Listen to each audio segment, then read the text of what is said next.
भाई राजेश ठाकुर जी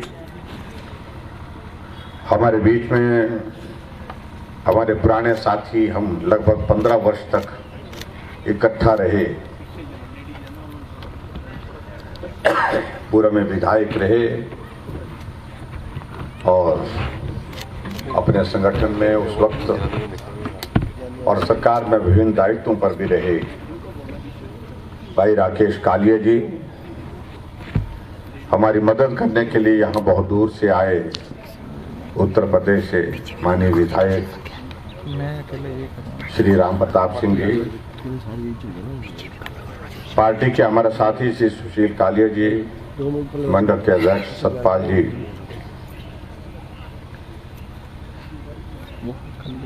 और यहाँ मंडल के उपाध्यक्ष के नाते हमारे विश्वजीत जी, शादीलाल जी, पार्टी के हमारे साथी,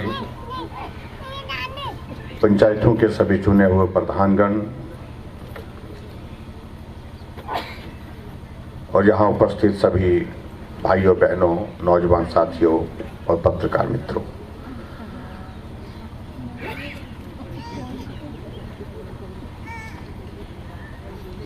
अभी मैं बात सुन रहा था भाई राजेश जी की भी और राकेश जी की भी। ये हिमाचल देवभूमि के नाम से जाना जाता है और यहाँ पर कुछ चीजों को लेकर के जब हम कहते हैं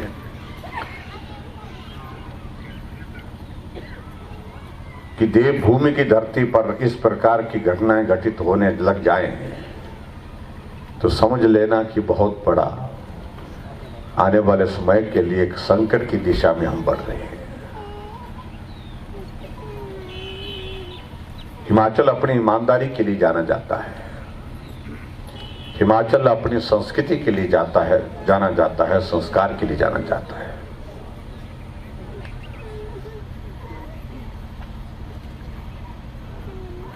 जब इस प्रकार के लोग सारी व्यवस्था को पकड़ने की कोशिश कर रहे हैं, जकड़ने की कोशिश कर रहे हैं, जिनको संस्कार से कोई लेना नहीं, संस्कृति से कोई लेना नहीं,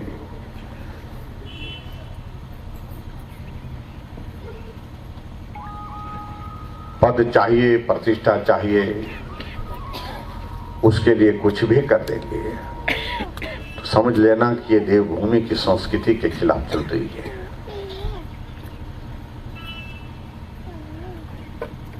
मुझे मालूम नहीं, मैं बहुत कम जानता हूं उन लोगों को जिनका जिक्र भाई राकेश जी ने यहां पर किया।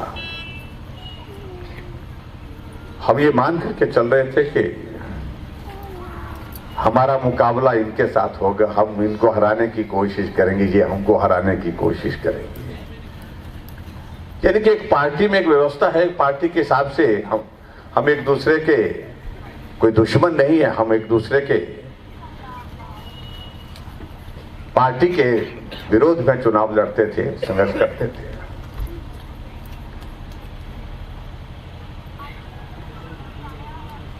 लेकिन दल बल का इतना प्रभाव हो जाएगा, ये हमने कभी कल्पना नहीं की थी।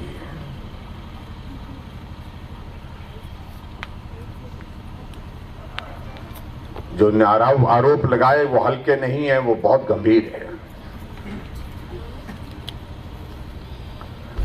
और मैं इस बात से सहमत हूं कि उस पार्टी में ये सारी चीजें बहुत आम हैं, रूटीन है।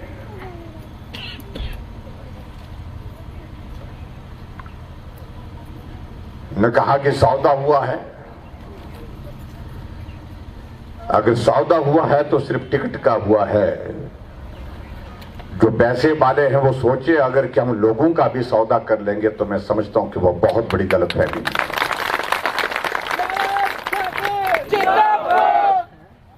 हम अपने स्वाभिमान और सम्मान की वजह से जीते हैं।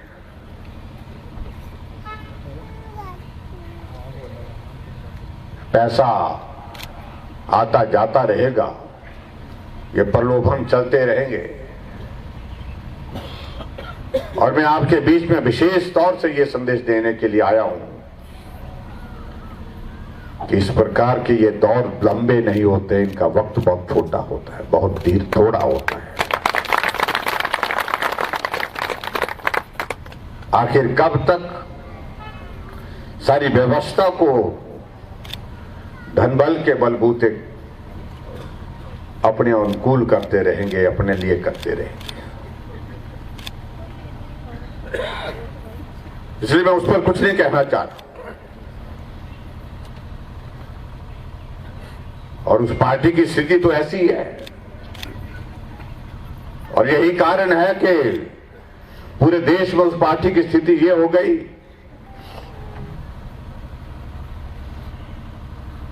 आज हम 18 प्रदेशों में हैं और वो मात्र 2 प्रदेशों में है, जिन प्रदेशों में वो है अगर आज भी चुनाव हो जाए तो वहां से भी विदाई हो जाएगी।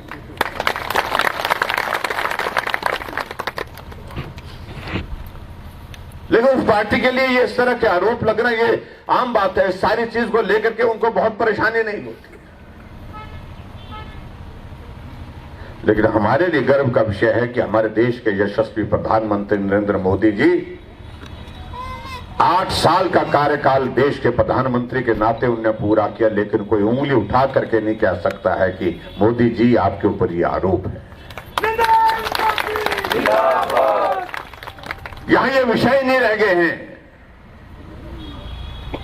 यहां तो पूरे देश भर में एक वातावरण खड़ा हो गया, एक माहौल खड़ा हो गया इस बात के लिए कि हर व्यक्ति, हर प्रदेश मोदी जी के साथ खड़ा होना चाहता है, मोदी जी के साथ चलना चाहता है। कि भविष्य है तो वहां है, नेतृत्व तो है तो नरेंद्र मोदी जी है, चाहे वो देश का है चाहे वो प्रदेश का।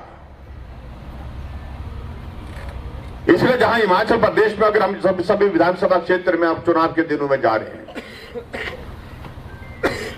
आवाज जमीन से आ रही है ये प्रदेश मोदी जी का प्रदेश है, मोदी जी के साथ चलना चाहिए, दिखना चाहिए, खड़ा होना चाहिए। इसलिए हम चट्टान की तरह उनके साथ खड़े होंगे, क्योंकि नरेंद्र मोदी जी ने इस बात का जिक्र किया है कि हिमाचल ये मेरा अपना हिमाचल, अपने घर जैसा है मेरा। क्योंकि हिमाचल में बहुत लंबे समय तक यहां लोगों के बीच में रह करके वक्त गुजारा है, और इसलिए आप लोगों ने देखा भी होगा कि इन 5 वर्ष के कार्यकाल में हिमाचल में नरेंद्र भाई मोदी जी का एक बार नहीं 9 बार प्रधानमंत्री के तौर पर आना हुआ, हम सबको आशीर्वाद देने के लिए, शुभकामनाएं देने के लिए और हिमाचल के विकास की गति देने के लिए। लेकिन फिर भी हमको विचित्र लगता है कई बार, कांग्रेस के कई मित्र हमको कि मोदी जी आए थे लेकिन दिया कुछ नहीं। पता नहीं इनको एहसास तब तक नहीं होता जब तक कुछ जेब में न चला जाए, तब तक के लिए मानते ही नहीं कुछ दिया है।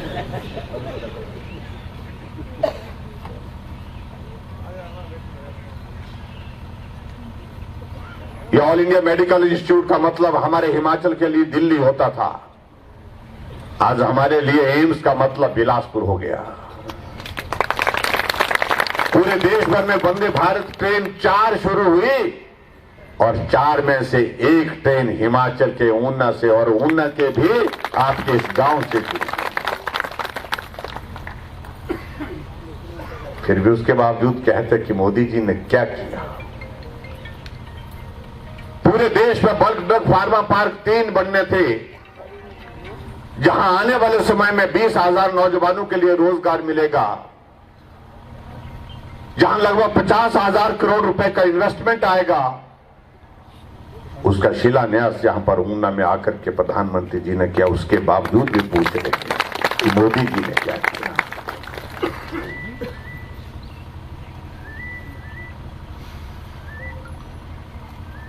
मेडिकल डिवाइस पार्क 500 करोड़ की लागत से नालागढ़ में देख करके उसका शिलान्यास किया, लेकिन फिर भी उसके बावजूद पूछ रहे हैं कि मोदी जी ने क्या किया। अटल टनल रोहतांग जिसकी शुरुआत अटल जी ने शुरू की थी, उसको पूरा करने का काम नरेंद्र भाई मोदी जी ने किया और 3,500 करोड़ रुपए की लागत से उस प्रोजेक्ट को पूरा करने के बाद देश के लिए समर्पित किया। फिर भी पूछ रहे हैं कि मोदी जी ने क्या किया।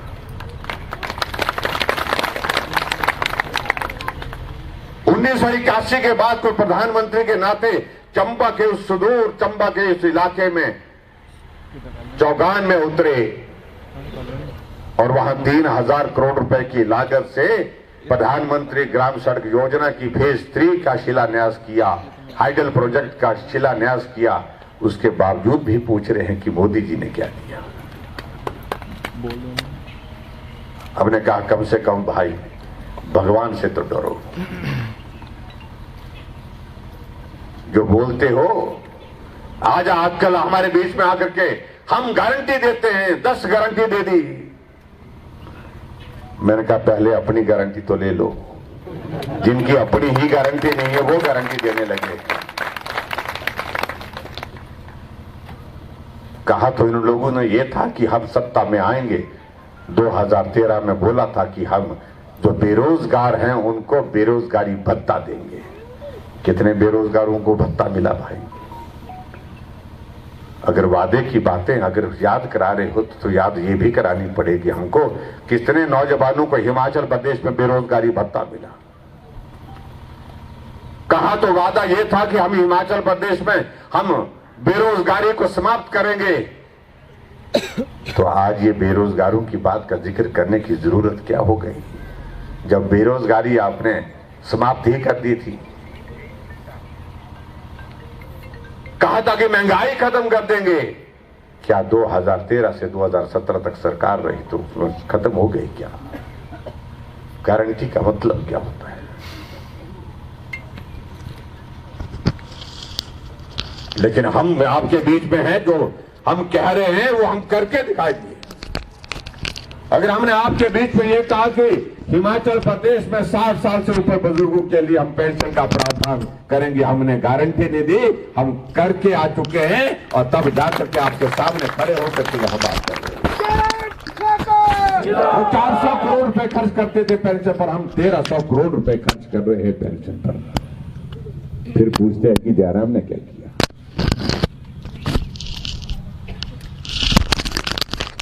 हमने हिमाचल प्रदेश में गरीब लोगों के इलाज के लिए आयुष्मान भारत के साथ साथ में प्रदेश की एक योजना हिमकेयर की शुरुआत की। गरीब लोगों का इलाज किया, 3.5 लाख गरीब लोगों का मुफ्त में इलाज किया अभी तक, जो आज से पहले किसी ने नहीं सोचा, किसी ने नहीं किया। उसके बावजूद हमसे पूछ रहे हैं।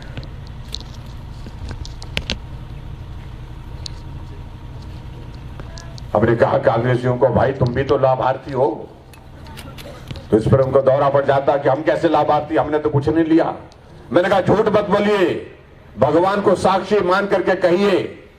बोलते हम खड़े, हम आप बिल्कुल बोलते हम हाथ खड़े करके बोल रहे हैं साक्षी मान करके, हमने कोई लाभ नहीं लिया। मैंने कहा वैक्सीन की डोज लगी? बोलते हाँ वो लगी। कितनी लगी? मैंने कहा 2 लगी। बोलते नहीं 3 लगी। मैंने कहा 1 डोज कम से कम 500 रुपए की पड़ती है, 5 तो 1500 रुपए आपको मोदी जी की ओर से फ्री वैक्सीन आपको दी गई। मैंने कहा पैसे तो नहीं दिए? तो पैसे तो नहीं दिए। फिर कहने लगे तुम बीजेपी वाले बहुत खराब है, तुम हिसाब किताब रखते। मैंने क्या रखना पड़ेगा भाई।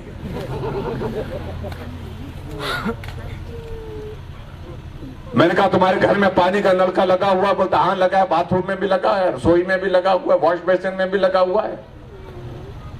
मैंने कहा बिल आ रहा क्या? बोलता बिल तो नहीं आ रहा, पहले आता था अब नहीं आ रहा है। मैंने कहा लाभार्थी है कि नहीं है? बगले जानते हैं। मैं कहा तुम्हारे घर में बिजली का कनेक्शन लगा है ना? बोलते हाँ वो बिजली का कनेक्शन तो लगा है। मैंने कहा कितना किराया आता था पहले?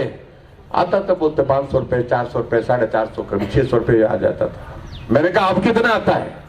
बोलता अब तो नहीं आ रहा है। मैंने कहा अब बोलिए ना लाभार्थी हैं कि नहीं है तुम लोग भी? मैंने कहा आपके घर में महिलाएं हैं? बोलते हाँ महिला भी है। मैंने कहा उनका आने जाने का किराया आधा हुआ कि नहीं हुआ? बोलता हाँ जी वो तो उनका हुआ, हमारा नहीं हुआ। बोलते मैंने कहा आपका भी करेंगे। अरे इतने सारे लाभ आपको मिले, घर बैठे मिले। किसान सम्मान निधि का पैसा 6000 रुपए उनके खाते में जा रहा है। फिर भी पूछ रहे, फिर भी बोल रहे हैं कि मोदी जी ने कुछ नहीं किया, जयराम ने कुछ नहीं किया। मैं उन सारी बातों को भी छोड़ देता हूं, कोई बात नहीं। अपनी पार्टी बोलता हाँ काम तो किया बहुत सारी, लेकिन क्या करना, पार्टी तो अपनी अपनी है। तो मैंने कहा ये बोलो ना, और अपने नेताओं को बोलो जाकर के कि ये सारे काम हमको मोदी जी ने और जयराम ठाकुर ने करके दिए हैं, पानी दे दिया है, बिजली दे दी है, उसके बाद दवाई का इंतजाम हमारा कर दिया है, गैस का कनेक्शन दे दिया है। कहने लगे हम तो अपनी पार्टी में ना इनको बोलते बोलते थक गए, नेताओं को हम बोलते थे कि भाई ऐसे गरीब लोगों के लिए काम करो, जैसे अब आपने कर दिया, अब हम तो बोलने लायक नहीं। मैंने कहा नहीं बोलने लायक है तो घर में बैठो, फिर आराम से बैठो।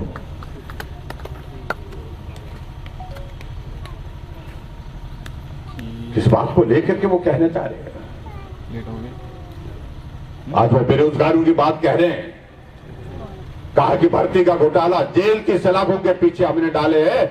जो भी लोग उसमें शामिल थे, एक एक आदमी तो जेल की सलाखों पे पीछे उठा करके, कोई बिहार से उठा करके लाए, कोई यूपी से उठा करके लाए, हमने एक नहीं छोड़ा। लेकिन कांग्रेस के जमाने में भर्ती हुई थी और उस भर्ती में पेपर लीक हुआ था, और पेपर लीक होने के बाद वो लोग तो खुले घूमते रहे। उनके खिलाफ चार्जशीट हमारी सरकार आने के बाद दर्ज हुई। हमने तो उसी दिन जिस दिन भर्ती का हमको मालूम पड़ा कि पेपर लीक होने की खबर है, हमने पेपर ही रद्द कर दिया, नए सिरे से पेपर होगा। और आज मैं इस बात को कह सकता हूं, पेपर रद्द करने के बाद नए सिरे से भर्ती की प्रक्रिया पूरी कर दी है। जो कांस्टेबल लगने थे 1300-1350 कांस्टेबल हिमाचल प्रदेश में अपनी ड्यूटी दे रहे हैं, ज्वाइन कर दिया।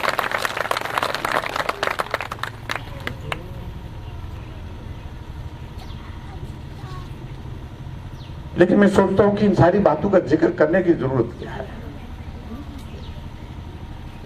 जब हमारे सामने मुद्दा सीधा और स्पष्ट है।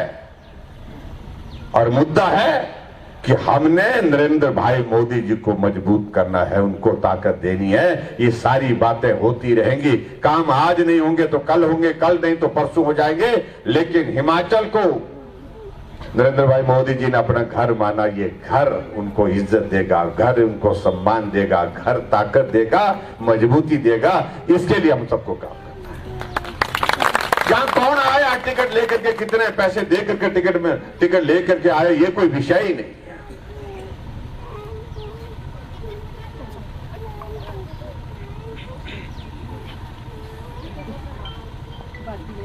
ये सारे विषय आने वाले समय में सोचेंगे, जिसका जिक्र यहां पर भाई राकेश जी कर रहे थे। ये सारे आने वाले समय में जांच के विषय बनेंगे। अभी चुनाव का दौर है, पहले इस दौर को हम पूरा करेंगे। उसके बाद आने वाले समय में मैं बदले की भावना से काम करने वाले लोगों में से नहीं हूं। और मैंने हिमाचल प्रदेश में पहले दिन, जिस दिन सरकार बनी, उसी दिन वादा किया था कि हिमाचल की संस्कृति में तो ये बदले की भावना से काम करने की संस्कृति बन गई है, इसको रोकना चाहिए, इस रिवाज को बंद करना चाहिए। और हमने किया है। 5 वर्ष तक हमने कोई बदले की भावना से काम नहीं किया है। ये देवभूमि हिमाचल है, यहाँ की संस्कृति, यहाँ के संस्कार के अनुरूप इसी प्रदेश को चलाना चाहिए। लेकिन जब इस तरह के मामले ध्यान में आएंगे तो उन बातों को लेकर के फिर जरूर विचार करेंगे। मैं आप सबके बीच में कोई लंबी बात कहने के लिए नहीं आया हूं। मैं सिर्फ आपके बीच में सिर्फ अपनी बात यही कहने आया हूं। ये गगरेट विधानसभा का स्वाभिमान का विषय है, ये सम्मान का विषय है। अगर कुछ लोगों को वो इस प्रकार से ये करने की कोशिश भी करते हैं, मैं उनसे विनम्र निवेदन करना चाहूंगा कि स्वाभिमान से ऊपर कोई चीज नहीं है, सम्मान से ऊपर कोई चीज नहीं है। उससे समझौता मत करिए, समझौता मत करिए। और मुझे पूरा भरोसा है इस गगरेट विधानसभा क्षेत्र के हमारे भाई बहन का भी उस पर समझौता नहीं करेंगे। और ऐसे नेतृत्व के साथ हमको चलना चाहिए जहां देश का भविष्य सुरक्षित है। धारा 370 समाप्त हमारी आंखों के सामने हुई। राम मंदिर के निर्माण का कार्य हमारी आंखों के सामने शुरू हुआ। ये सरल नहीं था, ये कठिन था, जटिल था, मुश्किल था, लेकिन उसके बावजूद जब मजबूत नेतृत्व देश को मिला तभी संभव हुआ। इसलिए हमको आज से इस बात को लेकर के चलना चाहिए कि हमारा हिमाचल प्रदेश का भला किसमें है। भला सिर्फ एक ही चीज में है कि डबल इंजन की सरकार, मोदी जी का नेतृत्व, हिमाचल प्रदेश के लिए उनका आशीर्वाद, हमने उनके साथ चलना है। यही बात मुझे लगता है कि नीचे तक, जनमानस तक जानी चाहिए। और मैं इस बात को देख भी रहा हूं पूरे हिमाचल प्रदेश में जहां भी जा रहा हूं, आवाज जमीन से आ रही है, नीचे से आवाज आ रही है, लोग जमीन से बोल रहे हैं कि हमारे हिमाचल के हित के लिए मोदी जी के साथ चलना आवश्यक है। हम मोदी जी के साथ चलेंगे। और इसलिए हमने कहा कि रिवाज बदले की बात कही है, और रिवाज बदले की बात का अभिप्राय हमारा यही है। कुछ लोग इसका अर्थ अलग अलग तरह से लेने की कोशिश कर रहे हैं। हमने रिवाज बदलने की बात यही कही है, 5 साल के बाद सरकारें बदल जाती है, लेकिन रिवाज पूरे देश में बदल गया। उत्तर प्रदेश में यही होता था, हर 5 वर्ष के बाद सरकार बदल जाती थी।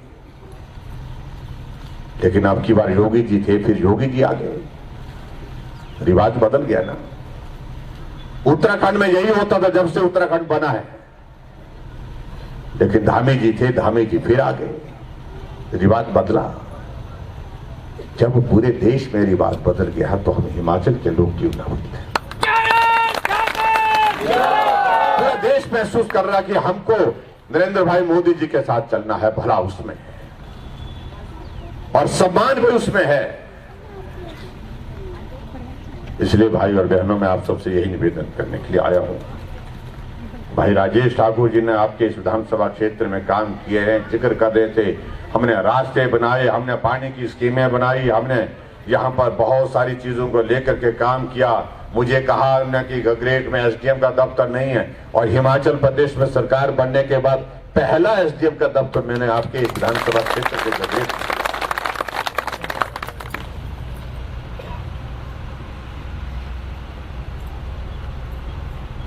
क्योंकि ये गगरेट मुझे लगा कि ये गगरेट, अपना गगरेट आगे बढ़ना चाहिए। अगर यहां कठिनाई है उसका समाधान होना चाहिए। इसलिए जहां पेयजल योजना देने की बात थी वहां पर पेयजल योजना नहीं, जहां यहां पर ट्यूबवेल बनाने करने की आवश्यकता थी उसके लिए हमने काम किया, हर तरह से इस क्षेत्र में काम किया। हाँ, फिर भी कह रहे हैं कि कुछ जगह कुछ स्कूल रह गए, कुछ और संस्थान रह गए, उनको करेंगे भाई। और मैं ये कह रहा हूं, गगरेट में यहां बोल रहा हूं मैं, सरकार भाजपा की बनेगी, सिर्फ भाजपा की ही बनेगी। और नरेंद्र भाई मोदी जी के आशीर्वाद से और आप सबके आशीर्वाद से जब हिमाचल प्रदेश में सरकार भाजपा की बनेगी, फिर आपके बीच में आएंगे। जो चाहिए होगा, जो करना होगा, वो आपके इस क्षेत्र के विकास के लिए करेंगे। ये मेरी उसके आशीर्वाद है। गांव में रहने वाले हम जो बात कहते हैं, सीधी बात कहते हैं, साफ बात कहते हैं भाई। हम घुमा फिरा करके कहने वाले लोगों में से नहीं है। भाई राकेश जी हमारे साथ वर्षों से हम इकट्ठा विधायक रहे हैं, कभी सत्ता में हम रहे, कभी सत्ता में ये रहे, लेकिन उसके बावजूद भी हम अच्छे मित्र के नाते हम बहुत सारी कमेटी के टूर में भी इकट्ठा होकर के घूमे। पर आज मुझे इस बात की खुशी है कि आपने वहाँ की हकीकत को जाना और उसके बाद आप आज हमारे परिवार में शामिल हुए हैं। मैं आपका यहाँ आने पर स्वागत करता हूँ।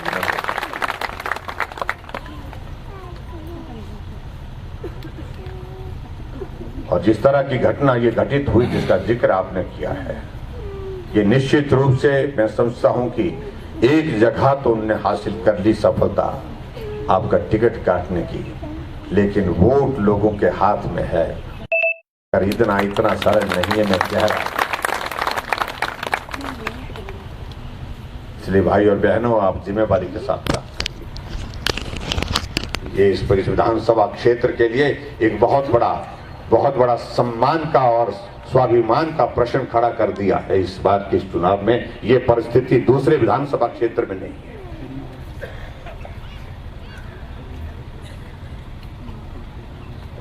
ये संदेश किसी हालत में नहीं जाना चाहिए कि टिकट खरीदा जा सकता है, लोग भी खरीदे जा सकता है। ये संदेश नहीं जाना चाहिए, किसी चाहिए।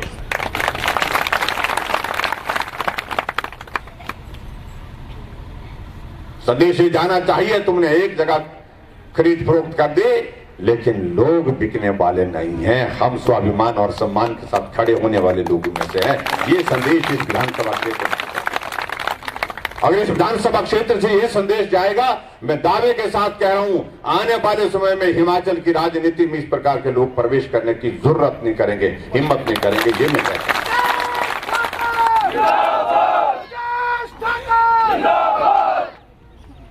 इसलिए मुझे पूरा भरोसा है, विश्वास है, आप लोग 12 तारीख को भाई राजेश ठाकुर जी को यहां पर अपना सहयोग दे करके, समर्थन दे करके, आशीर्वाद देकर भारी बहुमत से इनको जिता करके शिमला में भेजेंगे। और जब शिमला में पहुंचेंगे तो मैं आपके सम्मान के लिए, मैं आपके इस विधानसभा क्षेत्र में आकर के आपके स्वाभिमान और उसके लिए जो है नतमस्तक करने के लिए जरूर आऊंगा। यही मैं आपके बीच में कहता हूं, भाई राजेश ठाकुर जी को आप फिर से विधायक शिमला भेजिए, आपको निराश होने का अवसर नहीं देंगे। ये मेरा वादा है, और मेरा वादा का मतलब है ये पूरा वादा है, और इस वादे के साथ मुझे पूरा भरोसा है, इस वादे पर हम भी खरा उतरेंगे और आप भी खरे उतरेंगे। इतनी बात कहते हुए आप सबका बहुत बहुत धन्यवाद।